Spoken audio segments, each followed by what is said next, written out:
গরিবের মেয়ের বিয়ে বাড়ি যাওয়া ভার্সেস বড়লোকের মেয়ের বিয়ে বাড়ি যাওয়া। মা, হ্যাঁ বল। আমার কিছু টাকা লাগবে। কি করবি টাকা নিয়ে? আরে তুমি জানো না, টেপির বিয়ে। ও, টেপির বিয়ে, তো ওর জন্য একটা কিছু কিনতে হবে না?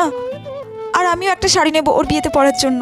না না, ওসব শাড়িটারি কিনতে হবে না, আমার বিয়ের বেনারসিটা আছে, ওইটা পরেই চলে যাবি বিয়ে বাড়িতে। আর তো দিদির বিয়েতে অনেক কাচের বাটি পেয়েছি, ওখান থেকে একটা দিয়ে দিস, বুঝেছিস? মা, বিয়েতে কাচের বাটি দেবো? তোর বাবা কি চাকরি করে? আমরা দিন আনি দিন খাই, এর থেকে বেশি কি দেবো বলতো মা?